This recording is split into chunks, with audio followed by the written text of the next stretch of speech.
Are you tired of the daily grind, dreaming of breaking free from the 9 to 5 routine and becoming your own boss? Join us as we deep dive into the inspiring journey of Liss Graham, a fearless entrepreneur who left behind the corporate world to forge her own path. In this episode, we'll uncover the secrets to successfully transitioning from employee to entrepreneur and how Liz built not one, but two thriving businesses. Get ready to be inspired, motivated, and empowered to take the leap and become the man or the woman in your own life.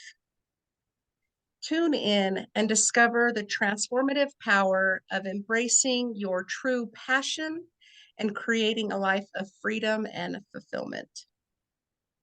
Welcome to the Happiness on Tap podcast, where guests dive deep into the vulnerable experiences that contribute to their happiness.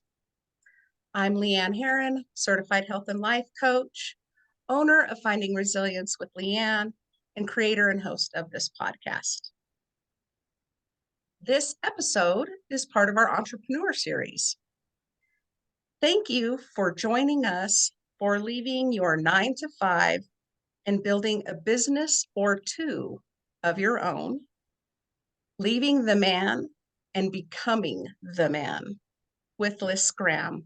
Hi, Liss. Thank you for joining me. How are you today? Hi, I'm good. How are you? Thank you for having me. Oh, thank you so much. Liss is the CEO and president of Graham List Marketing, making oodles of money for email list owners. She is also the co-founder of Texas Patriot Real Estate and Construction. Liss also piddles in direct response health and fitness business as a partner. So Liss, can you tell us just a little bit about what you do, and then we'll get into more of that. Sure. So basically, I partner with various business owners to help them monetize their email lists. So that is my first and foundational business, and it takes the biggest amount of my time every day, and it's what I'm probably the most known for currently. And it's, I guess, what got me started, so it has my heart. And then a few years ago, I got into real estate, and I'm currently building up that business. We renovate and sell houses. We also have some investment properties of our own. And unbeknownst to you, I'm fixing to start my third one. We're also fixing to get into property management. So good for you, man. Just keep on doing it and share with us some of your secrets, and we'll be good. But yeah, I'm happy to share. I am an open book. I wouldn't be here today if it wasn't for other people helping me. So I always am very genuine about paying it forward. I don't keep secrets.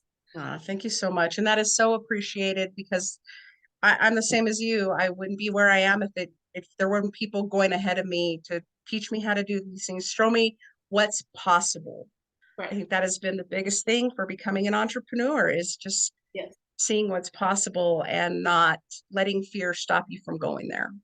Yeah, absolutely. So Happiness on Tap's mission is to provide value to our listeners by providing tips and tools while providing education and information. This series will include tips and tools from each guest on their struggles, obstacles, and lessons learned along their entrepreneur journey that will provide valuable information to help save time and your sanity. A little bit about how Liss and I know each other.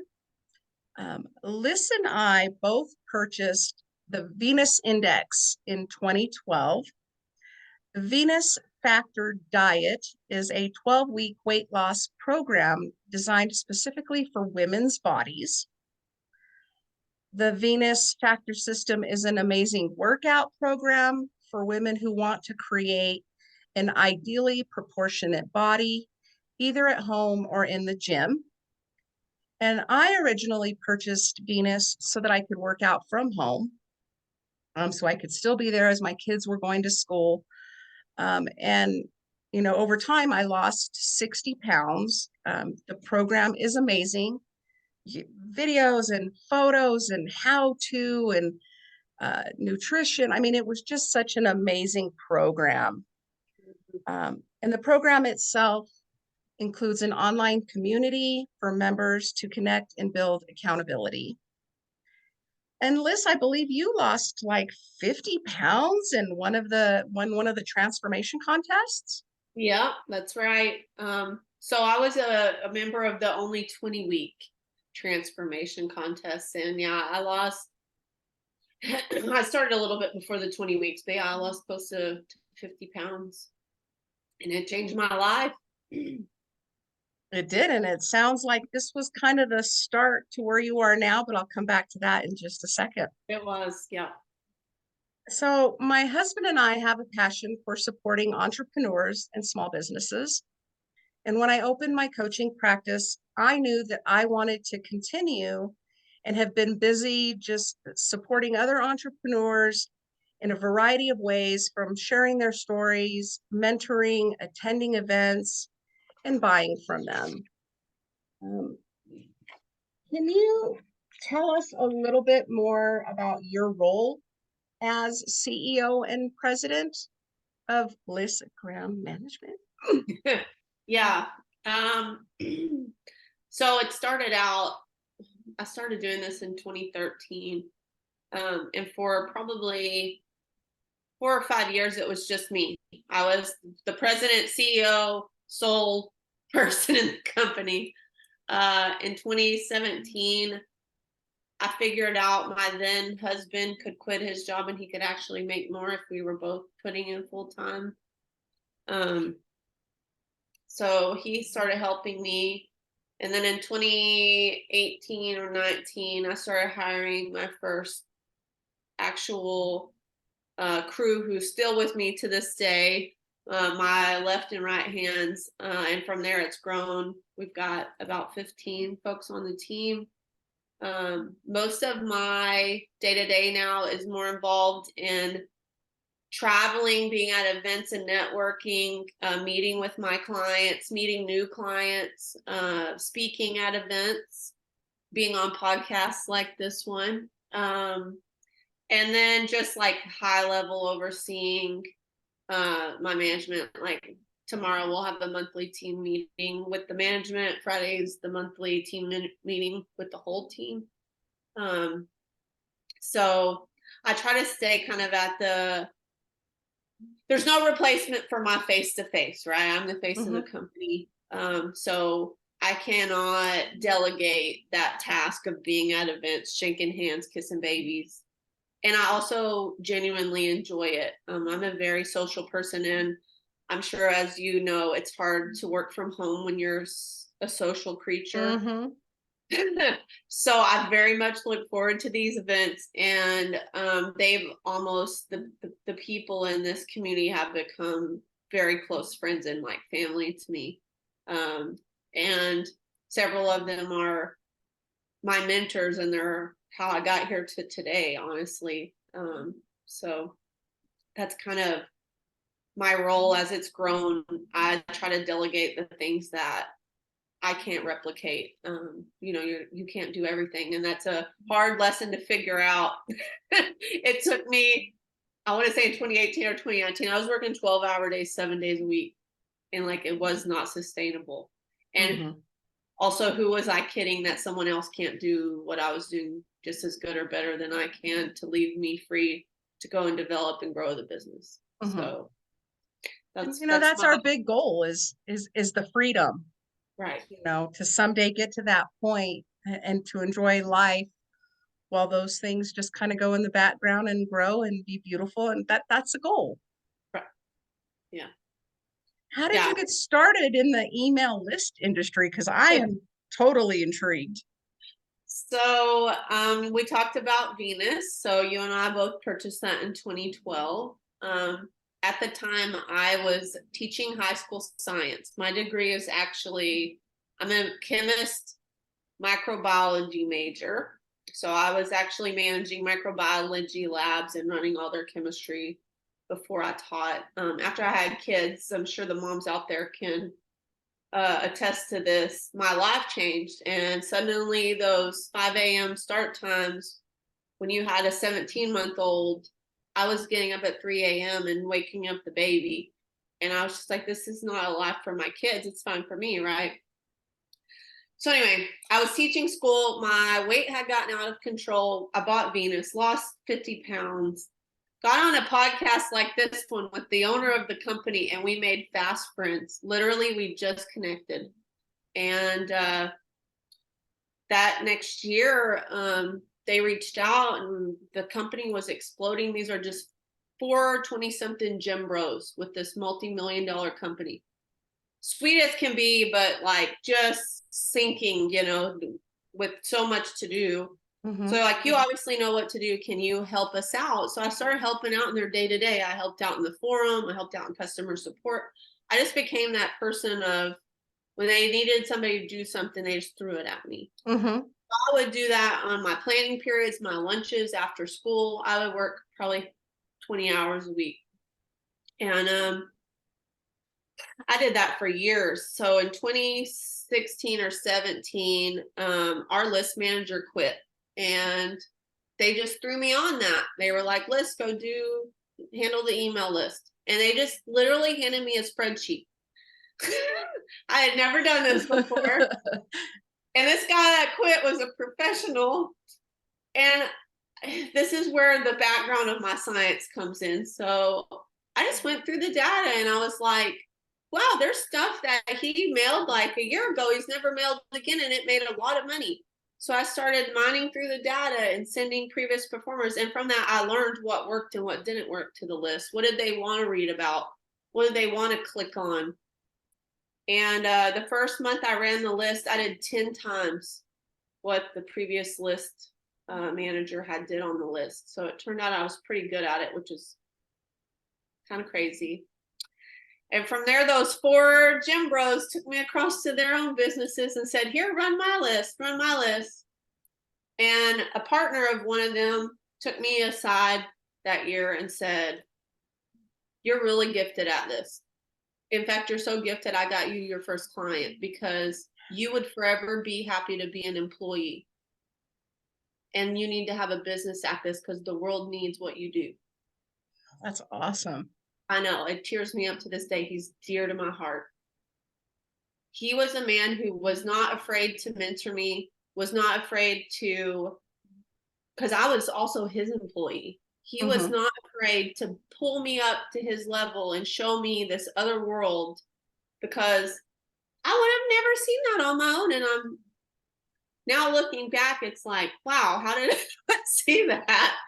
But I had to have someone show me and teach me, and from there, my clients became more clients and word got around. Honestly, until last year, I didn't even have a website. It was all word of mouth referrals. That is amazing. And that is an accomplishment, just a huge accomplishment.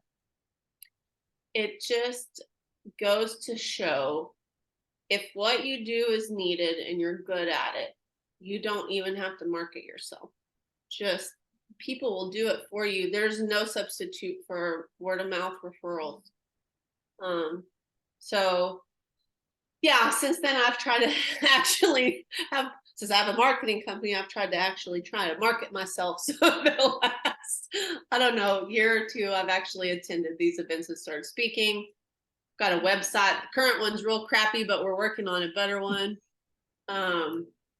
So yeah, so basically all we do is we help my clients run their email lists, help them make more money, basically sit it and forget it, right? So I run your email list as you, so the client, the consumer sees an email from Leanne, but it's actually me behind the screen pulling strings. I may have to come talk to you on that for sure, because it's a lot of work. It is a lot of work. So that's how I think that's how I got to where I am. Is business owners are like, the email list never sleeps. Really big email lists get 2 emails a day. It doesn't matter if it's Christmas or New Year's or Thanksgiving. the email list never sleeps. And oftentimes those big emails are on the holidays. So if you're thinking about Black Friday sales or New Year's sales, those things are happening over the holidays. So business owners, I mean, and it's also not what they're good at. So most business owners are visionary. They need to go out and execute. And the menial stuff, not that it's not menial, but you know, the day-to-day labor tasks you need to offload so that you can get in your spirit of what you're really good at, which is that going out there, seeing the vision and executing, because nobody else can duplicate that in your business. And so when business owners give me their list, they often find so much more time has freed up. Oh, And yeah. now their business starts growing and profiting. And also usually the email list revenue is what pays them, because a lot of businesses are just break even on day one of attaining a subscriber, right? So the money the list makes is what the listener is usually paying themselves with. So it Mhm. becomes extremely important. Definitely something I need to look into.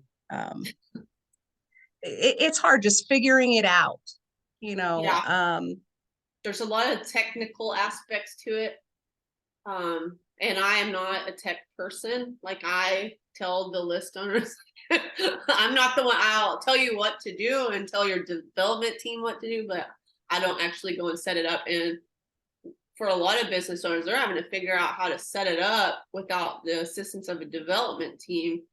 And it's just goes to tell you about the problem solving skills and the self direction of entrepreneurs. Like those two things are so important, right? You have to be able to problem solve and make yourself stick to something. And these are tasks that sometimes they're extremely difficult to execute on because it's so outside our wheelhouse. And yet these people like you go and figure it out and you do it because you know it needs to be done. Mm-hmm. And I remember, you know, starting, it was like one email a month, and I was pretty happy the second Oh month when I yeah, did another one, and growing that, you know, email list. I'm at just over a year in my business, and I'm about 800, 900 people in my email marketing list. that's Um, awesome. and that's been just the blessing of getting involved in like big summits where you're a contributor or a participant, and then you get to collect all those email addresses. Yeah. And I was really blessed to get to do two really big ones in a year's time, or I wouldn't be anywhere near where I am now. But Mhm. now it's, I have to remember to, you know, I'm doing 2 emails a week, and I have um, two different email, you know, two different websites. So I have to try to, you know, go back and forth. And when did I do this last one? And what did I say? And, you know, what am I promoting? And now with 2 podcasts on top of that, trying to stay on top of promoting those. The work that goes into from start to finish, and then, you know, continuing to reach out to people and get guests. And it is so much work. So if I could find that piece, you know, to kind of take that off of me so I can do what I'm enjoying most right now, which is podcasting. I'm absolutely loving this. I think this is for me where I click, because I love to hear people's stories. Like Yeah. for me, that is the best part, because everyone has a story. And you can know somebody for years and years and years and still never know their story. Oh yeah. You have Um, to be very intentional about that. And so I started in the beginning with like hosting after hours events where I would bring in another entrepreneur to, you know, present, and then, you know, talk about their products or their services. And it's just kind of grown from there. So now I'm having these people on the podcast, and then we're referral partners, and we're writing for each other on our newsletters. And so it's been fun building it, but it is a lot of work. So, And I feel like you just gave a really big tip that a lot of people don't know. So I'm going to repeat it. When you're starting out and you're trying to grow your channels, you talked about those summits, how lucky you were to get onto those summits. I've seen, especially in the health space that I'm in, they do these big Docuseries events. I've seen email lists at the end of those upwards of 6 figures. So the bigger you get, the bigger the audience, and you just get them, like you just said, and they saw you in this summit or this docuseries, and now you own their contact information and you get to reach out to them, and it grows your channel like exponentially faster than organic traffic is going to. So super important. Almost every vertical has those summits and docuseries, and they're worth your time. Yeah, absolutely. I was, like I said, I was just overwhelmed. It was so incredible to not only be invited to participate Yeah. alongside of people who I've been following for years and years and years and years, and only had communication with them maybe via social media, Yeah.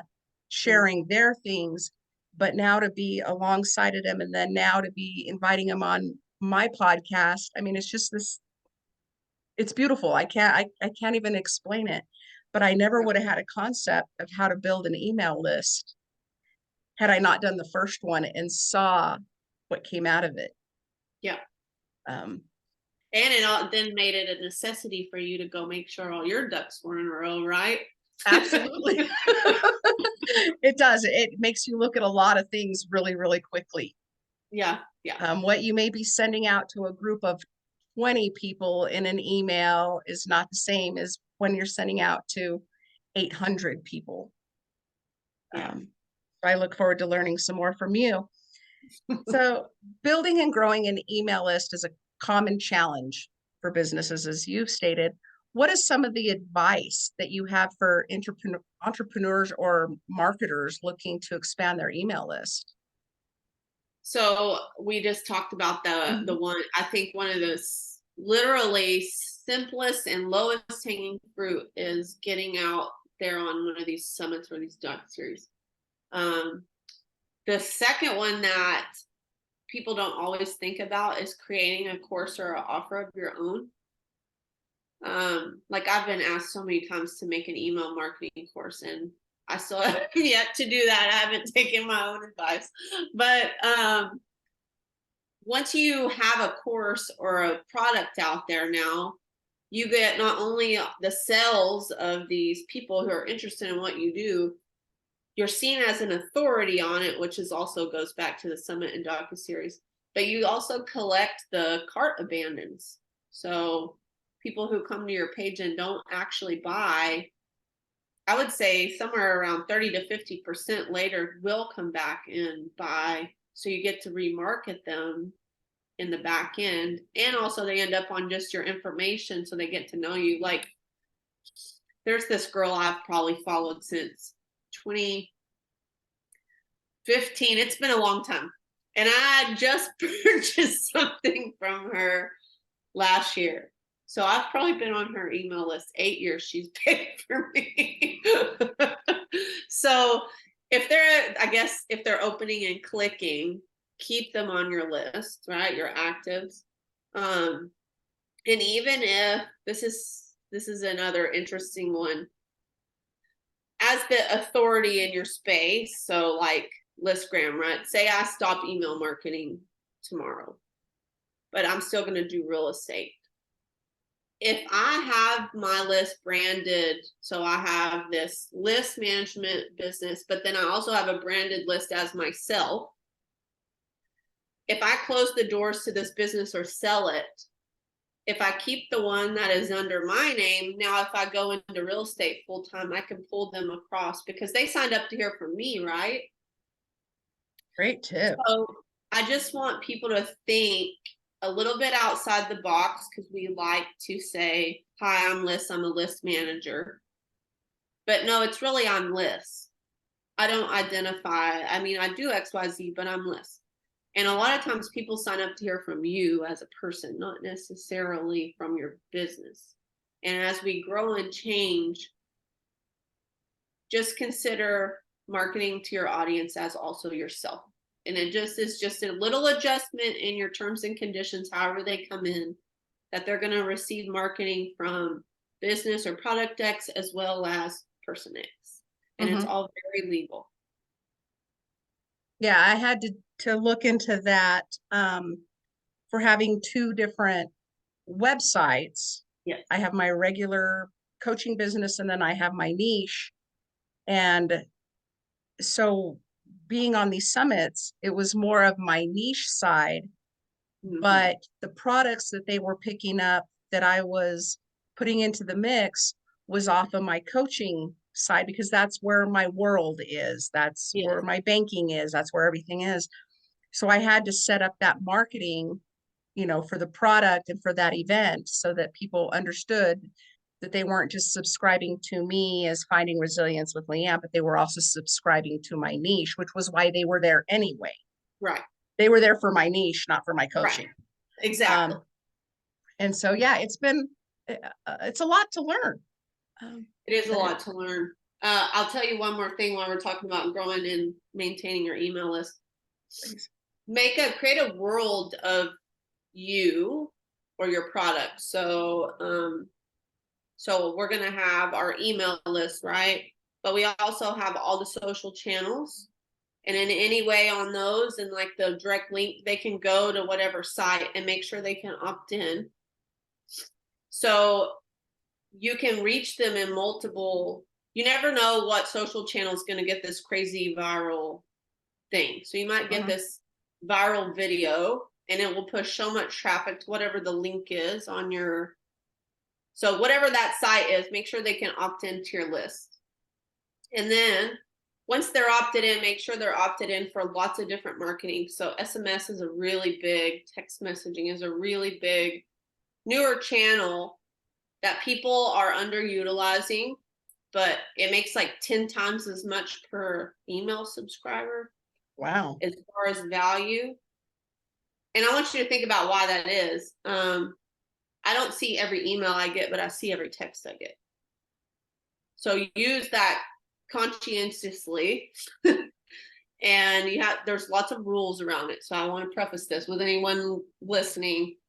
When you set up SMS, there's lots of rules. If you break the rules, it's like $1,000 per text fine. Eek. So you really want to make sure that your terms and conditions are set up correctly and that you are abiding by what they came in on. And most of the time, you don't text them more than once a week. Even monthly is okay. And there's rules around the text, like you have to say it's coming from you. You have to give them a way to opt out on every text.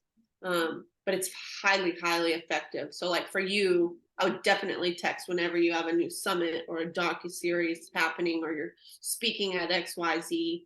So they see a way to find you, right? Or like for product owners, this is a really great way, like you're having a Black Friday sale. The return on that, it costs a little bit more to text, but the return on that is exponentially bigger than email. And all these things can be directed. So like I can say I just now set up SMS, but I didn't have it in my terms and conditions, but I have this list. I can put in the PS of every single email, go check out my subscribe for SMS so you get the latest news or coupons or whatever, and build your SMS list that way simultaneously while you're building it with new acquisitions. Mm-hmm. Oh, great tips. A lot to think about. It's a lot to think about. It's a lot to do. But I just find like the biggest and the best companies at what they do are they're always one step ahead, right? And this is what I see. Like they're creating these planets where you can find them on every social media channel and every way that you welcome them to talk to you, right? So a lot of people, especially me, when you're busy, you appreciate an SMS when it's used appropriately. Mm-hmm. And I'm definitely finding what you mentioned, that not everybody looks at their emails. Right. Because even now, with reaching out to people to be on the podcast, I always worry that it's going to go to somebody's spam first, Mm-hmm. and then I don't have another way to reach out to them. So I'm hunting around for other ways, and then we'll start the communication, and then it'll kind of disappear. And it's because, the next communication got lost in a bunch of emails. Yeah. So Yeah, But it it's also goes back to like how we even started talking, right? You ping me on Facebook Messenger and like it's almost like a text, like I saw that mhm. immediately. So reaching people where they're at and directing them to whatever you want them to see is so important, even as like peer-to-peer communication, but also like down to the client level, right? So just diversify your marketing channels so that you can talk to people where they're at. I guess that's the basis of what I'm trying to. Man, and that was like the biggest thing. Like I wrote it down and underlined it because that made sense to me. Like Yeah. that was magic. That was gold. Thank you, Liss. Yeah. We are the consumer, right? We're not always the consumer. Like I have prostate lists, and so I have to think like a man sometimes. But um, yeah, we are the consumer. So we have to sometimes think about how do I want to be talked to, and sometimes that's hard when we're not the consumer, right? So And I try to, I have a really good friend who's been with me on this journey since I even thought about going to school. And while I was in school, I was learning and doing the stuff at the same time with her so that I could, build it along the way. And she's always that person I can reach out and be like, "Hey, can you watch this podcast? Let me know what I need to change." And she's helped me change so much about the order in which I do things, mhm. bringing people in sooner. Yeah, It's just stuff that you don't think about when you're doing it because I'm trying to, develop it. yeah, But I'm always looking for feedback and to have somebody that I can listen to and know that they have my best interest at heart mhm. is all that's the gold for me.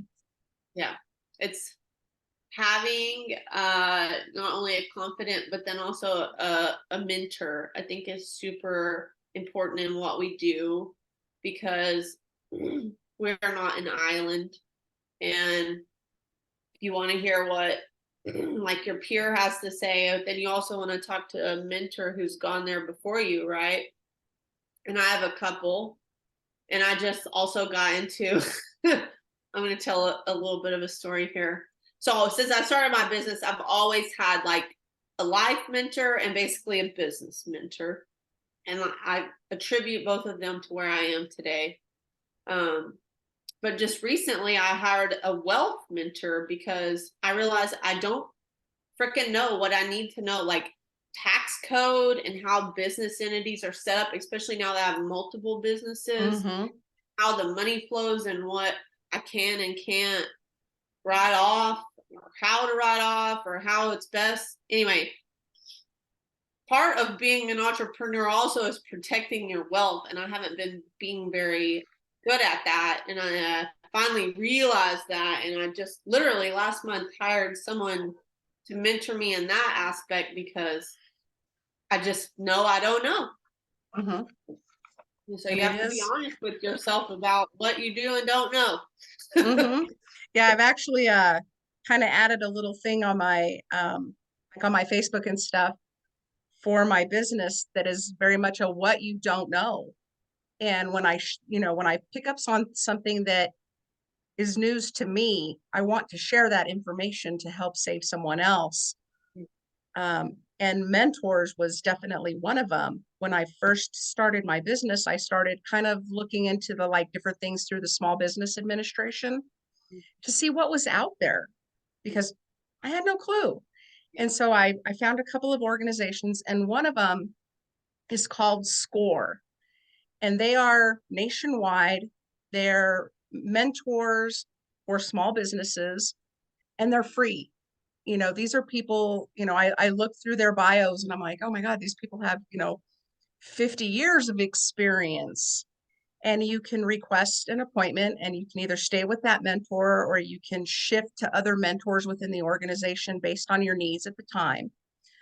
And I had a mentor for like the first 10 months of my business, and we'd meet once a month. And it was him who helped me remember my experience from my past careers and how to put them in play to build my future. Right. And so I had made a comment like, oh, I think I'm going to join the Chamber of Commerce so that I can start attending their networking events. And he goes, well, didn't you tell me you worked for the Chamber of Commerce for 4 years? And that's what you did? And I was like, oh, yeah, but that, that was like, I was 20 years old. So from 20 to 24, I worked for the Chamber of Commerce, and that's what I did. I hosted business after hours and business at breakfast events.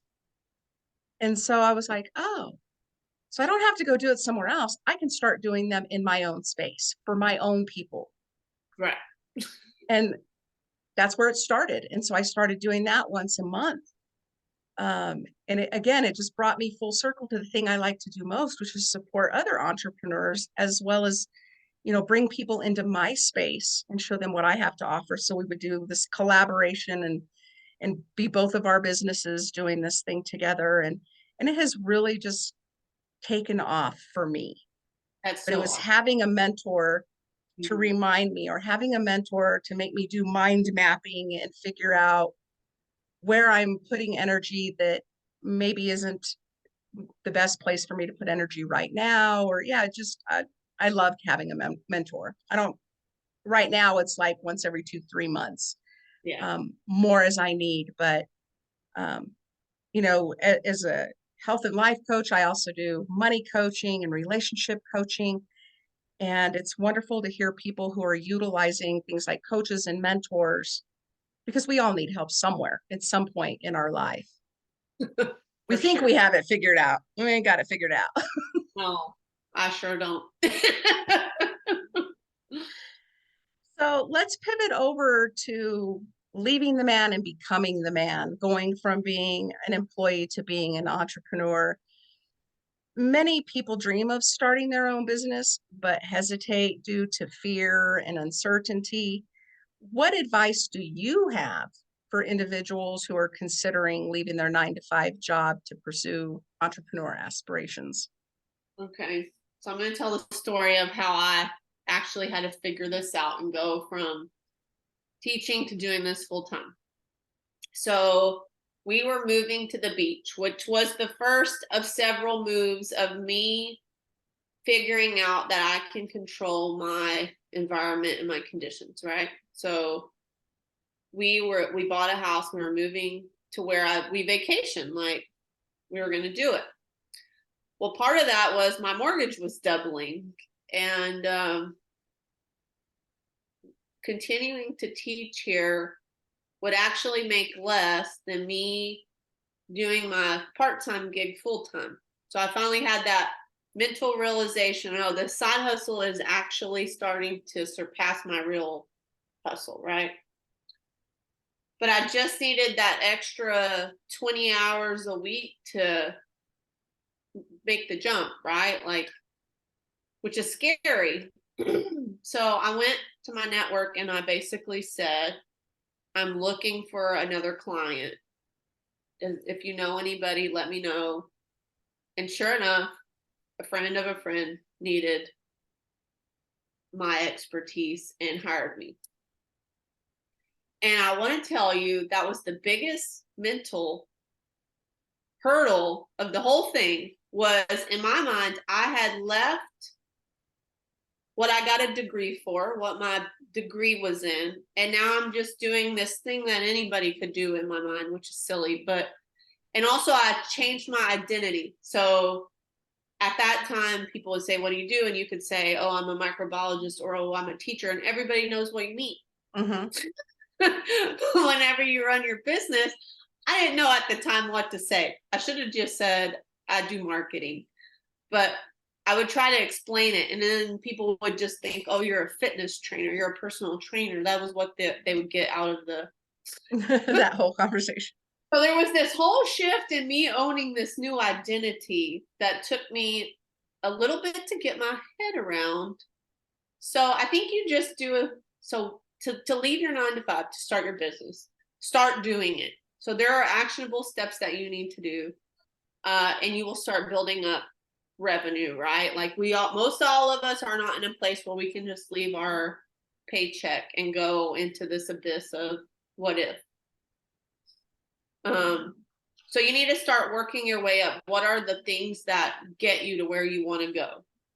So for me, it was just very simple. I was already doing this part-time. I just needed another client to make up the shortfall. So I got that and did it. So literally make your list, execute on it. And then you have to have the strength and the fortitude to step away, which I think is the thing that people, they say they want to do it, but when they get there, it's scary, right? So, but I never have looked back. I would do it 100 times. In fact, I let my teaching certification expire. Like I can't go back if I wanted to. Um, so the other thing that I would say is know that you are the master of your destiny. I think that up until the last 10 years or so, life happened to me and I reacted. It was only after this pivotal moment, we both bought this workout program, Venus. I realized I can decide how I look and how my body looks and how I feel. So I'm the master of my health and my person. And then the owner, one of the partners in that company, taught me not only that, but you can control everything. You're the sum of the 5 people around you, right? You're those 5 people that are your closest people, you're the average of that. And not that I got rid of friends, but I started networking with people who are my peers. So I started networking with other entrepreneurs and listening to what they have to say, which is so important. You talked about you host these events. And I go to these events and do the same thing. And you make close friends with these people and you see what's normal for them. And you just, it's funny, you float. It's like you're in a different stream now and they teach you what's normative in the new, the new pool that you're swimming in. So that was the other thing, I guess, is like realize you're the master of your destiny, you're the master of your environment. And if you're not happy in the environment or the pool that you're in, figure out what pool it is you want to be in and how to get there and literally execute on it. You don't get there by dreaming. Absolutely. Did you have any overpowering like self-doubt that you had to overcome as well? Or because you had already been doing it, it was just finding the path to get you to where you want to be? I think if my friend Todd hadn't said, I got you this client and you're doing this, I would have never even seen the path, or it would have taken me longer because I would have been fine being the employee. Um, so, but that also goes back the same again with surrounding yourself with these people. So these business owners saw the potential in me and my business, right? Mm-hmm. And, it just goes to show like these people that we surround ourselves with are very, very powerful. And make sure like your people that are the closest to you are genuinely rooting for you and building you up. And you see it pretty quickly. I know that when I first made this change, I was met with a lot of resistance from friends because they also were with me along the journey when in my 30s, I went from accounting to legal, went to college, did the work, ended up making legal my career for 13 years until I had to leave it because of a mental health crisis and trauma response, and ended up leaving the legal field permanently. Um, and they were like, as soon as I enrolled in school, they're like, "Are you sure? You worked so hard to get there."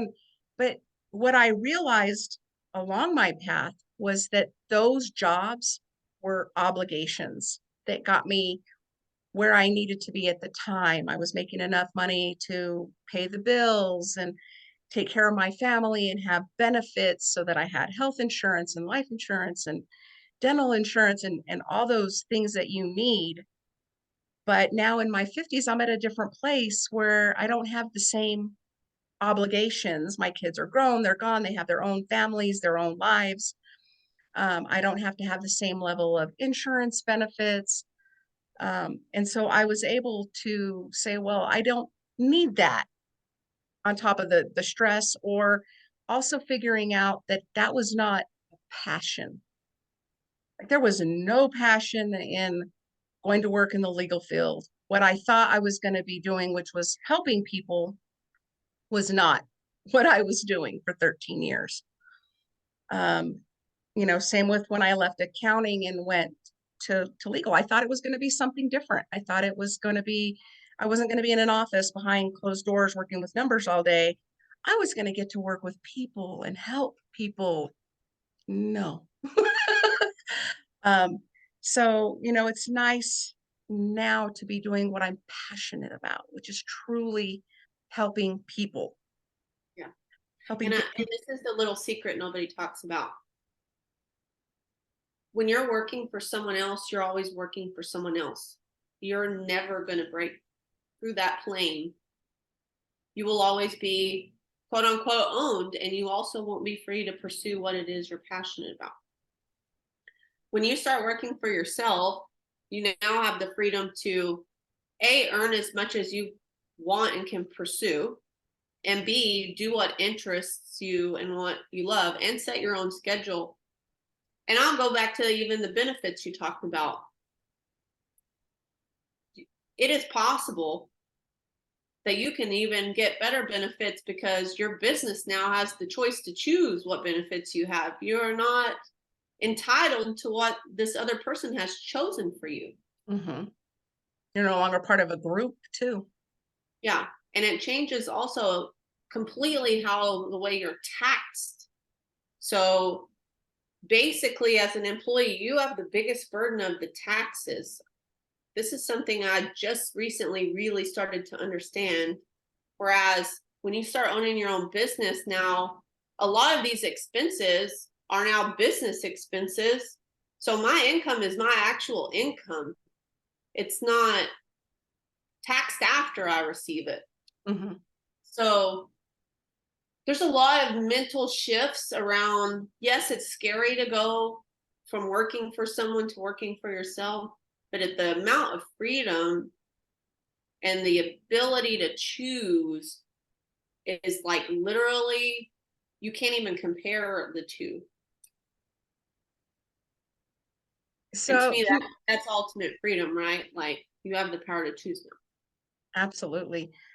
Can you touch a little bit about how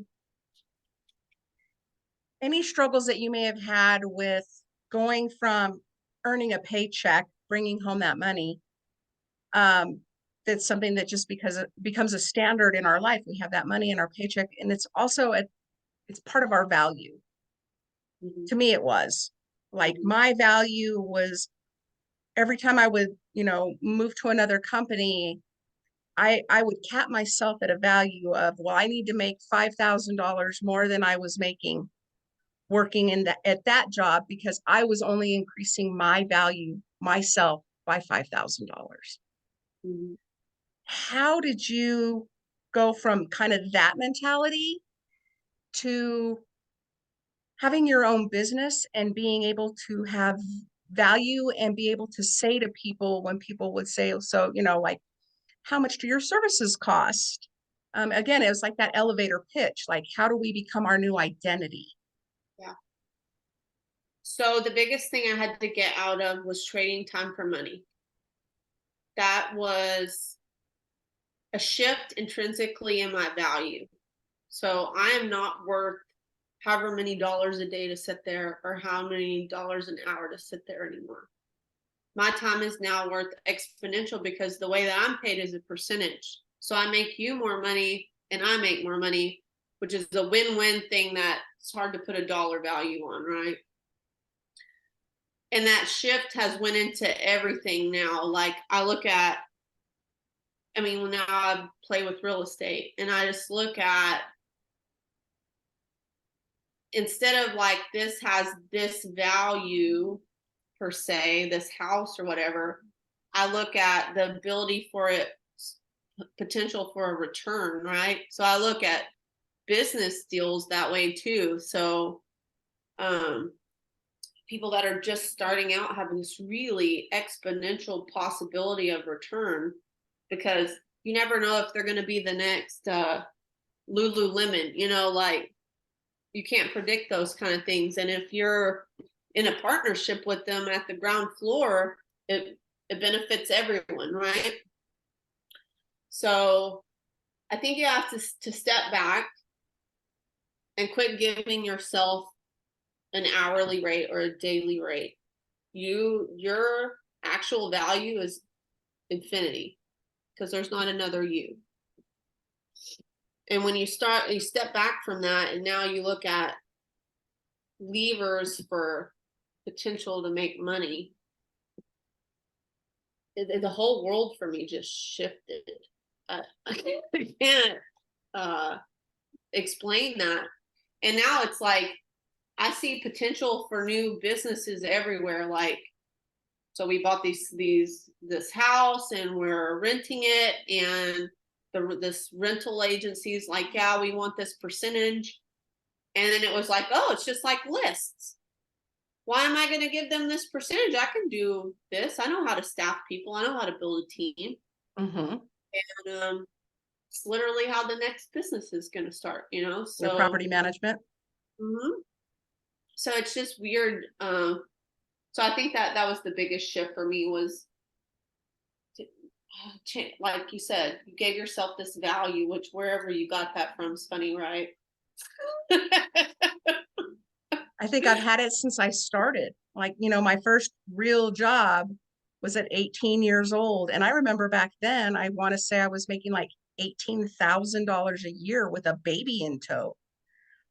And so when I, worked there for 4 years, then I went to my next job, I only went up 5,000. And then my next job, 5,000, and it took me 30 years to get where I was. And then it stopped. Like I left my job, I left my career. I no longer have any income. I've got to make this happen.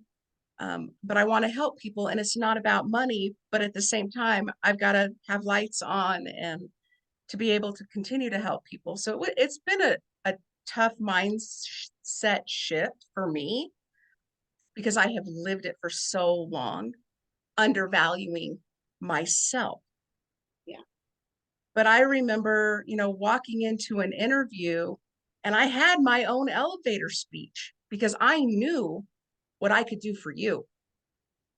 Like, there was no doubt I was good at what I did. I could multitask like a maniac. I was organized, detailed, just focused. I could do everything and just keep on rolling, fast and furious. And so it always benefited me. And I remember, like, every interview, I could just walk in and shake your hand and I could have that job.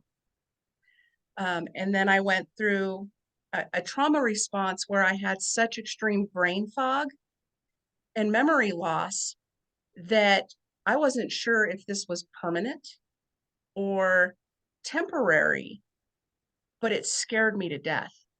Yeah. Like, getting ready to enroll in school was frightening because I couldn't see that I still had these skills. I still had this knowledge. I still had this education. And it really took me back to Venus and remembering how much I learned about nutrition and about my body and about diet and exercise and all those things. And it kind of slowly came back. And then I was like, okay, like, I still have this information. I still have hard copies of everything. It was just, if I'm going to lose those thoughts, those memories, I need to rebuild them. Yeah. And so I didn't allow the fear of what I lost or what was clouded to keep me from going forward to achieving my goal. It was just remembering that now I have different focus and I may have to rebuild some of those things. I think action is always the antidote to fear. Absolutely. Mm-hmm. Absolutely. So yeah, I was actually going to ask you for more, as my last question is, what key principles or mindset shifts should people embrace to really speed up their chances for success? Okay. So I think a big one that I'm going to touch on some that we've already talked on and then talk about some new ones. I think you really got to focus on what are your levers, right? So what are the things that make the biggest shift? That's one action and cascades to this. So get your actions together and start acting on them. That's the biggest. And also, what levers are there currently that you can't replicate with anyone else? So I had to get real granular with what do I do in my business that can't be replicated. And for me, that's me, right? So I have to be going out there and greeting people. I have to be at the events. There's no replicating that.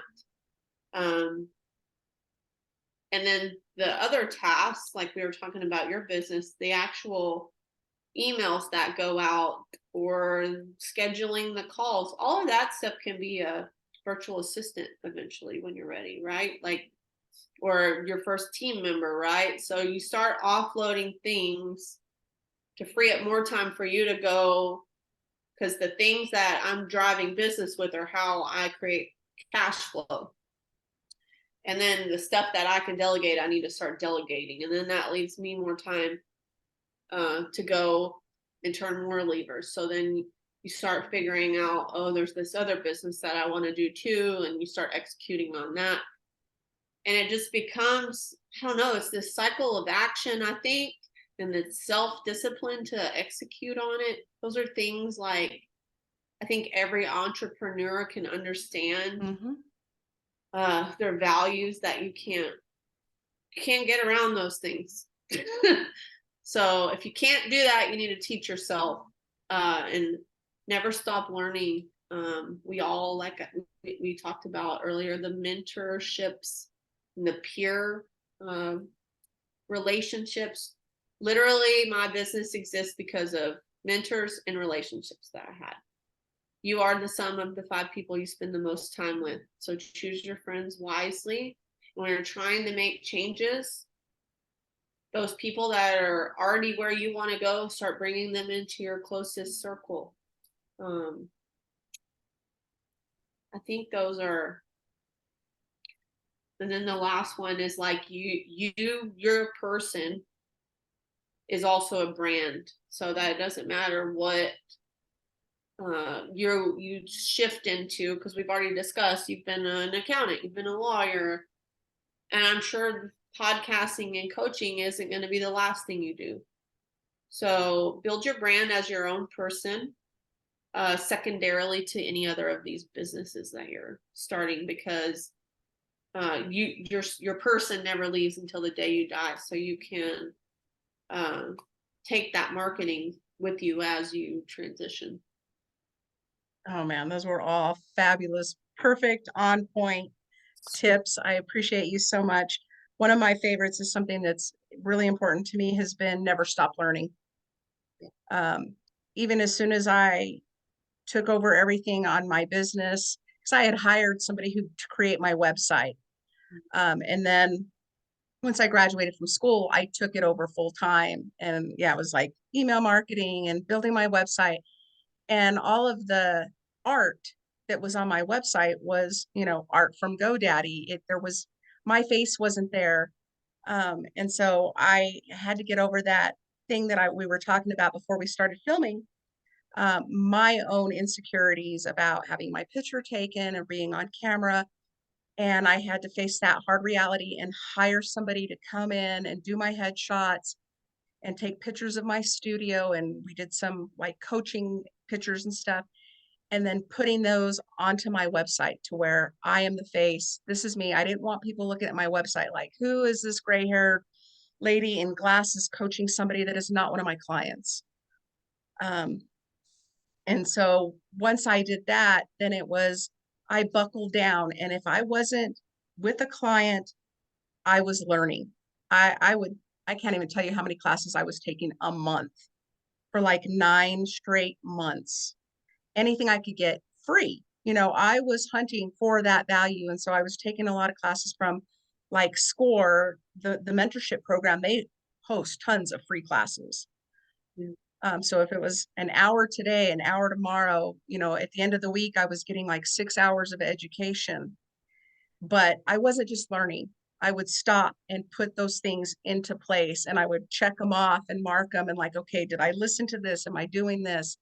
Learning about hashtags and keywords and SEO. And I didn't know none of that. None of Yeah. it. Yeah. Um, Well, I mean, most people don't. So you have to learn, you have to put things into action, right? Like be honest about what you don't know. Absolutely.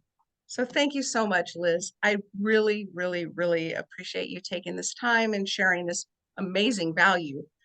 Thank you. Before we tell people where they can find you, I want to touch a little bit on what it means to be an entrepreneur and for people to support an entrepreneur. Supporting an entrepreneur can look at a lot of different things. It can be from buying from them, which is one of the most impactful ways you can support an entrepreneur in their business, whether it's their products or their services, but that helps boost their revenues so that they can grow their business. Sharing their story. I am all about sharing what people are doing to help bring attention to their business, which a lot of that is my word of mouth, my experiences, like I talked to you before we started about hypnotherapy. Um, Again, it's what you don't know that may be a lifesaver for somebody else. So share your stories, your experiences. Um, Mentorship, very important. Also, I like mentoring others along the way. As I'm learning, I want to show you how to do these same things so that when you're ready, you will have those skills. And attend their events. Supporting an entrepreneur goes way beyond their products and services. Attend their events, go to product launches, networking events, anything you can do to support them.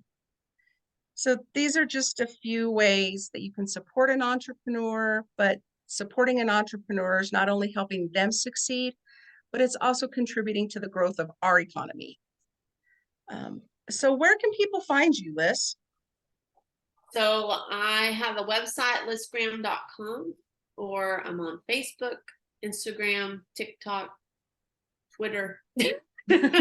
All the socials. Yeah. Do you have a like a link tree where you keep all that information, or is it just all the individual platforms? Lissgraham.com has all the links on it. Perfect, perfect. Um, so again, thank you, Liz. I appreciate you. If you enjoyed this interview, please make sure you subscribe to my YouTube channel, Finding Resilience with Leanne. Happiness on Tap podcast is available on YouTube, Spotify, Amazon Music, and Audible.